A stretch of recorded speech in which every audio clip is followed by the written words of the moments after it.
ಯಾವುದೋ ದಾಖಲೆಗಳನ್ನು ಮುರಿಬೇಕು ಅಂತ ರಾಜಕೀಯ ಮಾಡಲಿಲ್ಲ. ಕಾಕ್ತಾಳೀಯ ಬಂದಿದೆ ಅಷ್ಟೇ. ಸೊ ದೇವರಾಜ ಅರಸರವರು ಎಷ್ಟು ವರ್ಷ ಮಾಡಿದ್ದಾರೆ, ಎಷ್ಟು ದಿನಗಳು ಮಾಡಿದ್ದಾರೆ ಅನ್ನೋದು ಗೊತ್ತಿರಲಿಲ್ಲ. ಇವತ್ತು ದೇವರಾಜ ಅರಸರವರ ಜನರ ಆಶೀರ್ವಾದದಿಂದ ಅದನ್ನು ಮುರಿತಕ್ಕಂಥ ಅವಕಾಶ ಸಿಕ್ಕಿದೆ. ನನಗೆ ಸಮ ಮಾಡ್ತಕ್ಕಂಥ ಅವಕಾಶ ಸಿಕ್ಕಿದೆ. ನಾಳೆ ಆದರೆ ಅದು ಬ್ರೇಕ್ ಆಗುತ್ತೆ. ಗೊತ್ತಿಲ್ಲ ನನಗೆ. ನಾಳೆ ಬ್ರೇಕ್ ಆಗುತ್ತೆ.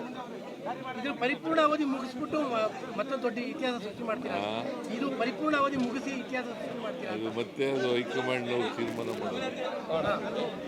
ಹೈಕಮಾಂಡ್ನವ್ರು ಯಾವಾಗ ತೀರ್ಮಾನ ಮಾಡ್ತಾರೆ ಅಂತ ಗೊತ್ತಿಲ್ಲ.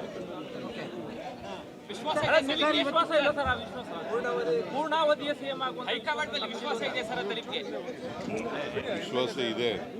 ವಿಶ್ವಾಸ ಇಲ್ಲದವ್ರು ಚೀಫ್ ಮಿನಿಸ್ಟರ್ ಪೂರ್ಣಾವಧಿ ಸಿಎಂ ಆಗ್ತೀರಾ ವಿಶ್ವಾಸ